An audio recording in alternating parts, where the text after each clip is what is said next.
Episode की शुरुआत में हमारा मेन कैरेक्टर चलते हुए कहता है कि मुझे जो भी सामान सिस्टम से खरीदने थे वो सारे सामान मैंने सिस्टम से बाई कर लिया है।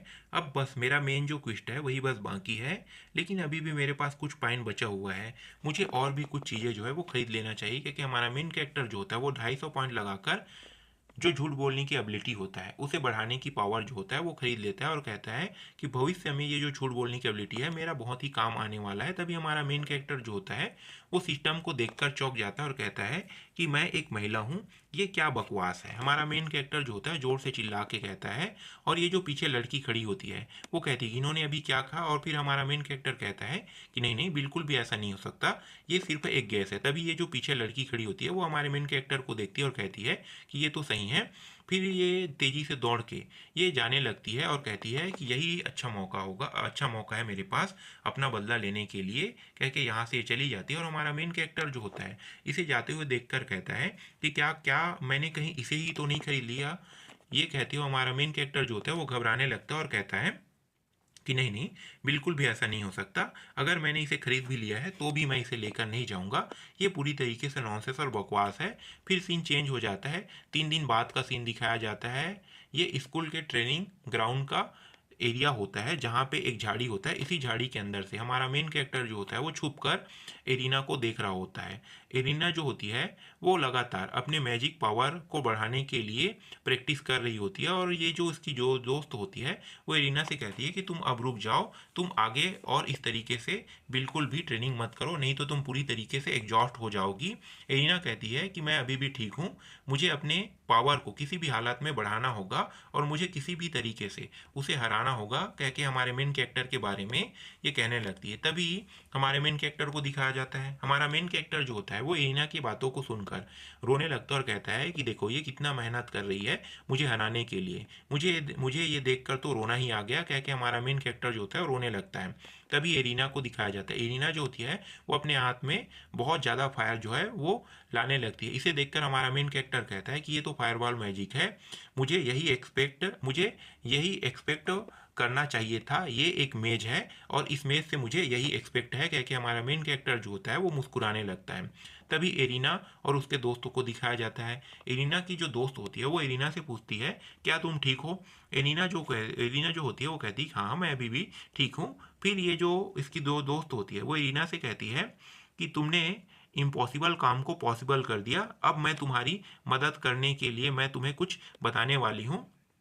कह के ये जो इसकी जो दोस्त होती है वो बताने लगती है कि मुझे लगता है कि जो फ्रे है वो कोई ना कोई आर्टिफैक्ट जो है वो इस्तेमाल करेगा तुम्हें हराने के लिए। तो मैंने भी सोचा है कि मैं तुम्हारी किसी न किसी तरीके से मदद कर दूं। ये कह के अपने दोस्त को बताने लगती है। इस बात को सुनकर हमारा मेन कैरेक्टर जो होता है वो रोने लगता है और कहता है कि ये तो बहुत ही अच्छी बात है, बिल्कुल ऐसा ही होना चाहिए एक दोस्त को।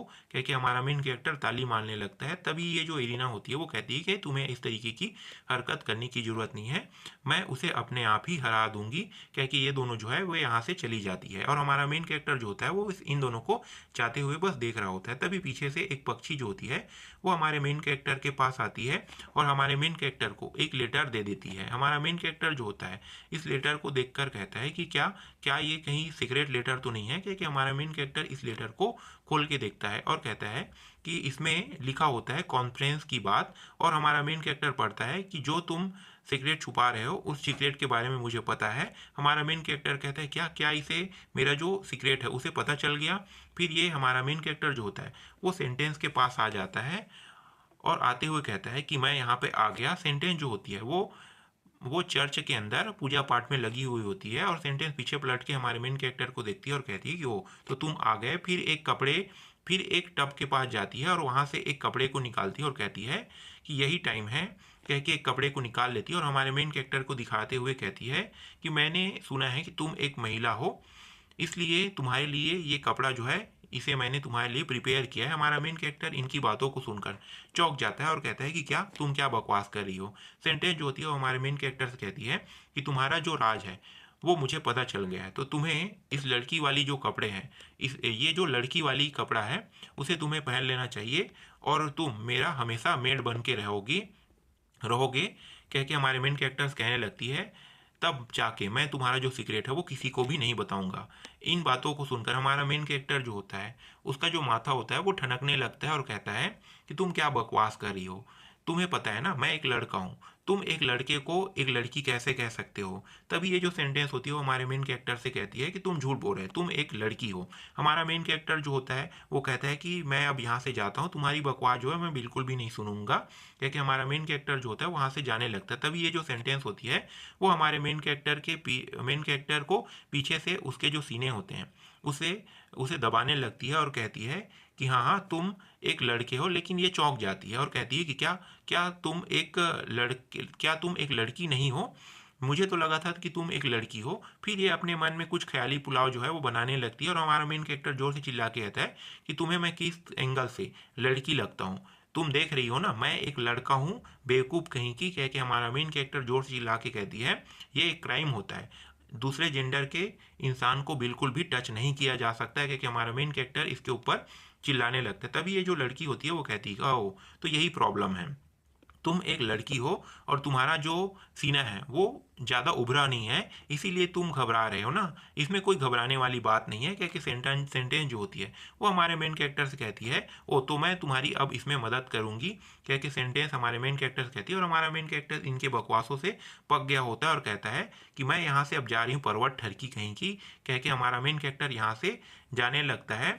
तभी ये जो लड़की होती है सेंटेंस वो हमारे मेन कैरेक्टर को अपना जो मैजिक है उससे इस्तेमाल करके उसके गले को पकड़ लेती है और जोर से हमारे मेन कैरेक्टर को ज़मीन पर मार देती है, जिससे हमारा मेन कैरेक्टर जो होता है वहीं पे ज़मीन पर धस जाता है और ये रोने लगती है और कहती है कि क्लाना को तुम्हारा जो वीकनेस है वो पता चल गया है और वो तुम्हें कभी ना कभी तो मार डालेगी, इससे तुम्हें कभी ना कभी तो मार डालेगी, लेकिन मैं तुम्हें बचाना चाहता था इसलिए मैं तुम्हें खुद अपने हाथों से मारूंगी, कह के हमारे मेन कैरेक्टर को जान से मार डालती है और कहती है कि जो क्राइम मैंने किया है उसे मैं कॉन्फेंस करता हूँ और अब मेरी बारी है, कह के अपने आप को मारने ही वाली होती है। तभी हमारा जो मेन कैरेक्टर होता है वो तभी हमारा मेन कैरेक्टर का जो सिस्टम होता है वो कहता है कि आज तुम्हें एक दिन के जो ज़्यादा से ज़्यादा जो इंजरी होती है उसे तुम्हें प्रोटेक्ट कर लिया गया है, अब ये ख़त्म होता है। फिर हमारा मेन कैरेक्टर उड़ जाता है और इसे उड़ते हुए देखकर ये जो सेंटेंस होती है वो कहती है कि तुम मरे नहीं प्रे, अब मैं दोबारा तुम्हारे ऊपर हमला करूंगी और तुम्हें पूरी तरीके से मार दूंगी, क्या कि अपने पावर को एक्टिवेट करने लगती है। फिर हमारा मेन कैरेक्टर जो होता है जो अपने कॉलर पर एक डिवाइस लगाया हुआ होता है उसे फ्रे को सुनाने लगता है और फ्रे ने जो भी बातें बोला होता है वो सारी बातें जो है उस डिवाइस से आने लगता है। तभी फ्रे जो होती है वो घबरा जाती है और हमारा मेन कैरेक्टर कहता है कि देखो तुमने जो भी गलती किया है वो अब पूरा का पूरा इसमें रिकॉर्ड हो चुका है, अब मैं इस मौके का फ़ायदा उठाकर सभी लोगों को बता दूंगा कि तुम और थर्ड प्रिंसेस दोनों ड्यूक के बेटे को मारने की कोशिश कर रहे हो। ये तो बहुत ही अच्छा मौका है ना कि तुम दोनों के बारे में सभी लोगों को पता चल जाएगा कि हमारा मेन कैरेक्टर जो होता है वो इन्हें डराने लगता है। तभी ये जो एपिसोड होता है वो ख़त्म हो जाता है।